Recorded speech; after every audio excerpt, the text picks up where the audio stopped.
Hi everyone, welcome back to my channel. So we officially have 8 confirmed Eurovision entries for 2023. Just been confirmed finally about an hour ago that Vesna will represent the Czech Republic, so very exciting and happy about that. And this time next week, or by the end of this week, we'll have double the amount of entries because we've got that very busy Saturday, the 11th of February, known as a Super Saturday. Lots going on.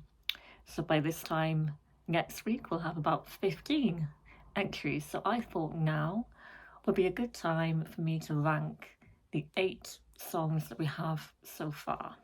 So because I could be about to talk for a fairly long time, I think I should probably just get straight into it with my least favourite so far, my number 8, and that is unfortunately Island Wild Youth. Everything I've said before about this song, I stand by. My mind hasn't changed. I still think it's very generic and outdated, very One Direction, like 10 years ago. The biggest problem, or one of the biggest problems I have with it, is that you can really tell it's very formulaic and very made for Eurovision, which isn't really a good thing because it feels like they tried too hard. And I think we know by now, I think we've learned by now, that songs that are purposely made for Eurovision are not always the best. It's not always the best way to go. And this just sounds very, like, forced, very generic and basic, especially when you find out how good, well, how much better their other music is. It's a lot different to this. It feels like it's more true to themselves, whereas this is very, like, made for Eurovision. So everything I said before, I'm just repeating again. Even the words, we are one. How many times? I mean, it's a great positive message, of course. We love positive messages, but, the lyrics are quite cheesy and we've heard it all before. But, it is very uplifting and positive. I think it might be improved when it's performed in a big arena. It's the type of thing that, could go down quite well in a big arena to a big audience because it is very uplifting. So that's a good thing, I guess. Maybe it'll be improved by then. I am happy for the band. They are going to Eurovision. I think they'll be good representatives. We know how much Connor, Connor O'Donoghue is very excited about this. It was all his idea, it was his passion all along. So yeah, I am, happy for them. I do think though already that this will struggle to qualify. Like you can just tell already, this is not a definite qualifier at all. I think it will struggle, unfortunately. But, there we go. I don't hate it, but I can see this being quite low down in my ranking for quite a long time, probably. So, sorry, Ireland. I still love you. My number 7 is Albania. I don't dislike the song. I quite like it. I don't mind it. The reason why I have it quite low down though is because I think at the moment it's quite hard to judge because it's not really a complete final version. It's not even like a studio version on Spotify. Like the song hasn't really been properly released yet, I don't think. We've got that live performance from Thick in December, and that's what we're basing it off. And there will be a revamp. I'm pretty sure, there's always a revamp with Albanian songs. So it's quite hard to kind of form an opinion at the moment. I think from the live performance, I think it actually starts off really well. And then as the song carries on, it starts to kind of get a little bit messy and chaotic. I know, maybe it's meant to be like that, but I do tend to lose a little bit of interest as the song, progresses. So yeah, I'm not sure what to think of it. Yeah, I hope they keep it in Albanian. Hopefully they will. Um, but yeah, I don't dislike it. I don't mind it. It's good to have this family connection performing together on stage as well. So yeah, that's Albania. And then next up I have Ukraine, Heart of Steel by Torchy.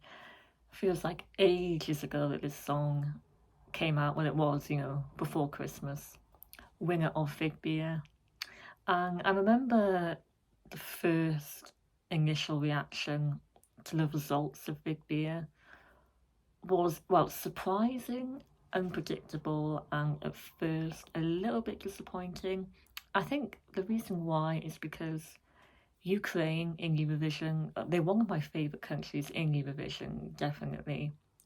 And what we usually love about them is when they sing really Ukrainian sounding, traditional ethnic entries like Go A, Kalush Orchestra. My favourite in Big Beer was Jerry Hale. And this is completely different because this is the complete opposite of that. It's in English, it's mainstream kind of like R&B. And I think at first it was a bit disappointing because you think, oh, well, it's not the Ukraine that we're used to, you know. But then I do appreciate and I do realise that there's nothing wrong, if they want something different for a change, switch things up a bit. So, yeah, I think we have to understand that as well, that they can do different things if they want to. So, yeah, I think I've sort of moved on from the disappointment now. And it is quite a good song. The staging is really good. Probably like the best thing about it, and maybe the reason why it won was that performance in Big B. It was really convincing. Maybe they could use part of that on the Eurovision stage in Liverpool, because the staging was, good. Make it even bigger. I do think the song, though, is a little bit basic, gets a bit boring, like the chorus is missing something. But they have said a while ago that they will do a revamp for Eurovision.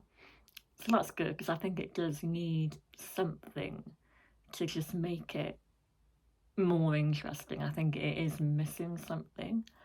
But it's performed really well. And yeah, it's not bad. Again, I don't mind it. And next up I have Belgium, Because of You.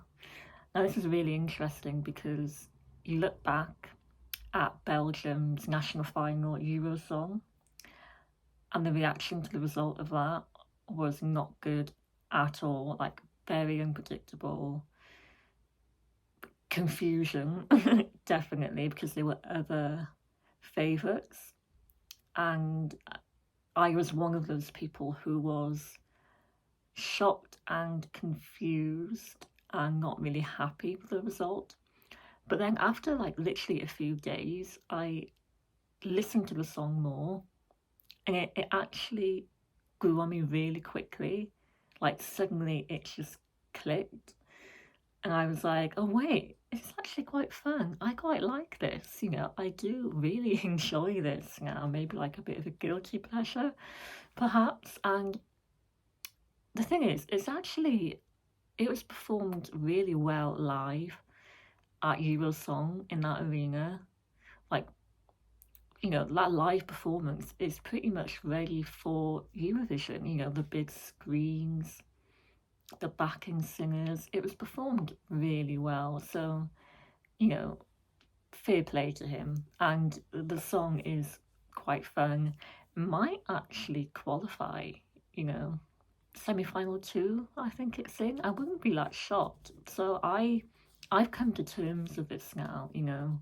I know it's kind of like cheesy, but I do actually quite enjoy it now.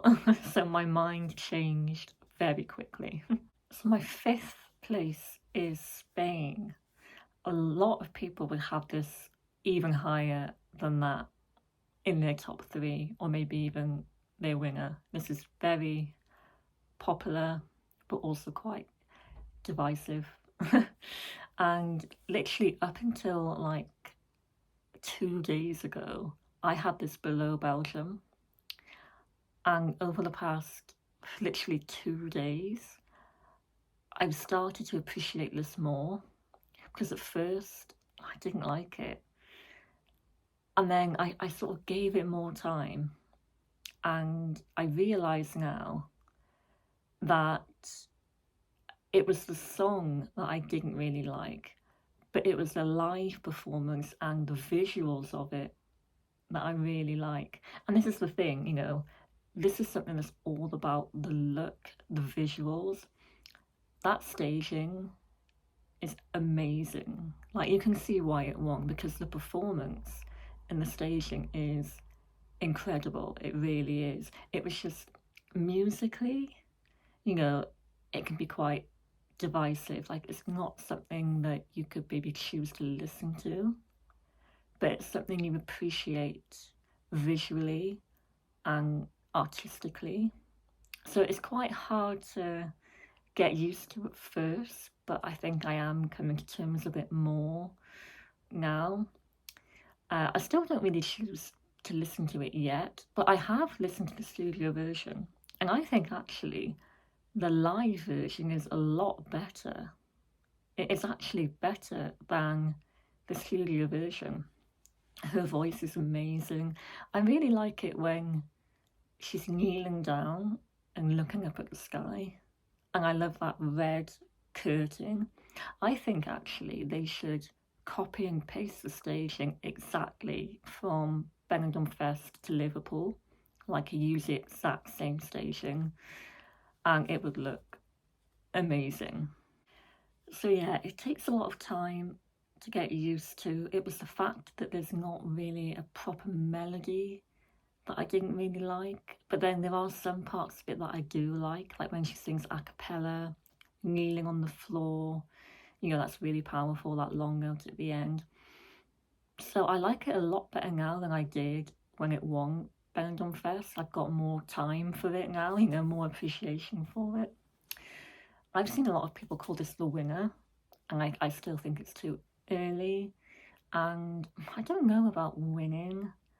In fact, it's actually really hard to tell how well this will do at all. Like, it could place anywhere, but I do think if they use that staging at Benidorm Fest, then it would look really effective on the big Eurovision stage. So it could do quite well. Yeah, it is interesting, definitely. I think I said that was my fifth place, but I got that wrong. I think that was number four, actually. So top three already. Okay, well, here we go. So my number three is Slovenia Choke Out. I think this could actually be probably Slovenia's best ever entry.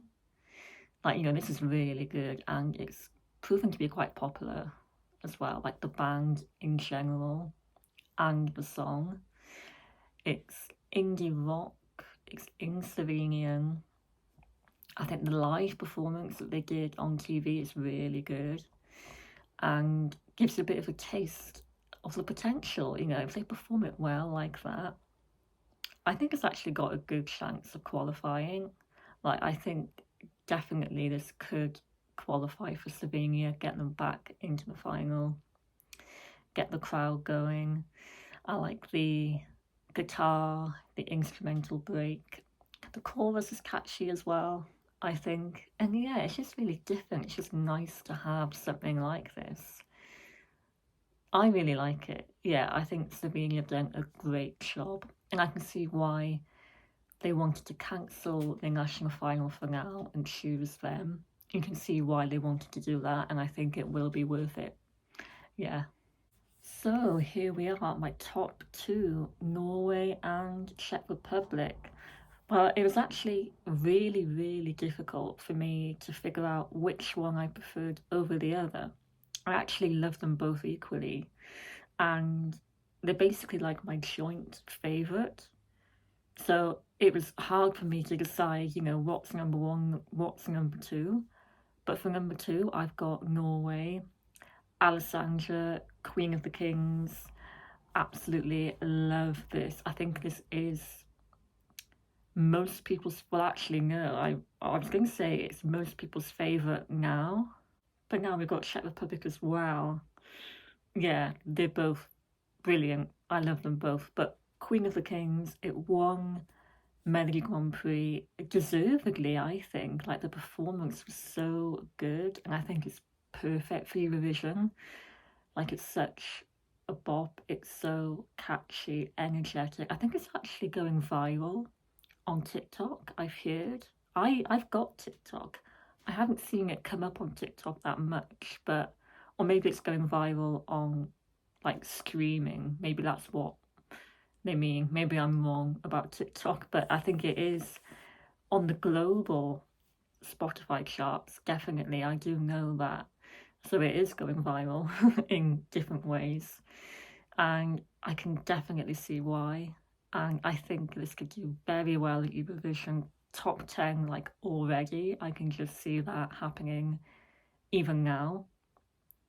And I can see it staying in my top 10 too, maybe. I really like this. I think the lyrics are really nice, references to Northern Lights, almost like it is quite Nordic and mythical, like folklorish, which I love. I love that sort of stuff. I love that medieval sounding like dance break towards the end, the bridge. And it's modern as well. Like it's got everything. And she's really young, she's only 20. Her voice is really good. It's just so impressive. And I think this would be brilliant at Eurovision. I think the staging, there's more that could be done. It was quite dark. At MGP, they had the dancers. It was all very black. I think there's more they could do for Eurovision. Like there's fire they could add to it, pyro, maybe some more colours, but still keep it dark. I think there's ways that they can make it look even better than it already is. It's already really good. But yeah, I think this is a brilliant choice, and I think this will go down very well at Liverpool. Can't wait to see what happens. And I've always said that Norway is one of my favourite countries in Eurovision, and this just proves it, yet again, yet another good entry from Norway. So they will continue, I think, as one of my favourite countries in Eurovision. I've got Ukraine in this top 8 as well. Another one of my favourite countries, Italy. Probably actually like my favourite country if I had to pick one. It would be Italy. That'll be coming up this weekend, so looking forward to that as well. But anyway, so my number one for now from this first 8 is the Czech Republic. So Vesna were huge fan favourite all along. It was really obvious actually that they were the winner. They may as well have just like cancelled the whole national final and just chosen them internally. Like, they were gonna win, let's face it, and they won literally a few hours ago by a landslide. I think I said about Slovenia how that's the best Slovenian entry. I think this is the Czech Republic's best entry ever. This is brilliant. I got such good feeling about this. I'm really excited about this. The first time I saw it, I loved it. I just really like, well, the song itself, all these different languages, the chorus. I said as soon as I heard it, it's so catchy and it's always stuck in my head like all day, every day. The chorus, I think, is the best part of the song, and I hope they don't change that. I hope they keep it in Ukrainian, because if it wasn't for that chorus, I probably wouldn't like it as much as I do. So that is its best quality, I think. But not just that, I think just the band themselves, they just seem like a really nice, close, talented group of girls, you know, friends, sharing this experience, just spreading the message of female friendship and sisterhood. And, you know, they just all go together so well. So I'm excited for them, and I'm excited for the potential for staging. That's what I'm excited about. You know, the music video is so creative and artistic. You know, what will they do on stage? I think there's a lot of potential for that final chorus in a cappella. You know, that could be a big moment on stage. So yeah, I really love this. Why do I have it above Norway? I don't really know. Like I said, it was hard to decide. Maybe because I find it is stuck in my head a lot, but then Queen of the Kings, Norway, that's in my head literally all the time as well. So let's call it a joint favourite, but I had to put one above the other. Some people are calling this the winner of Eurovision this year. I'm not sure about that. I wouldn't say that for now, but well, I'd love to go to Prague, so I'd be happy with Prague 2024.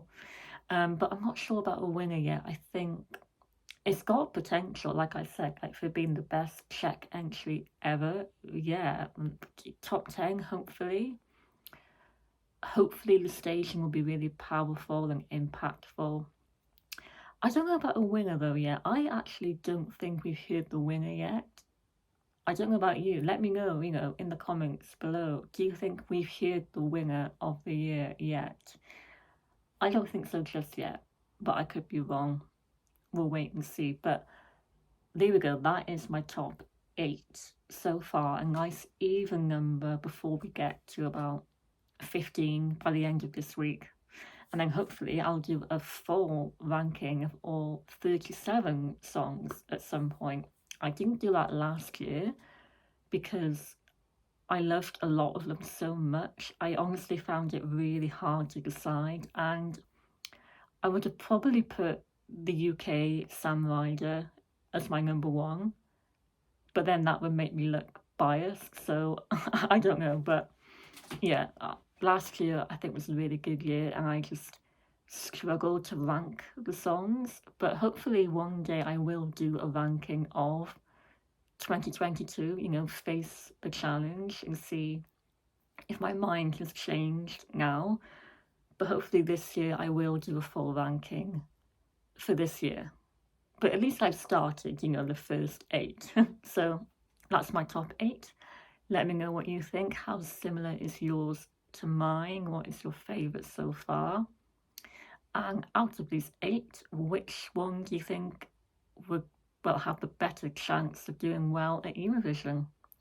I think Norway, Czech Republic and Spain are the ones in these first 8 that could do well and stand out. But let me know what you think. Thank you for watching.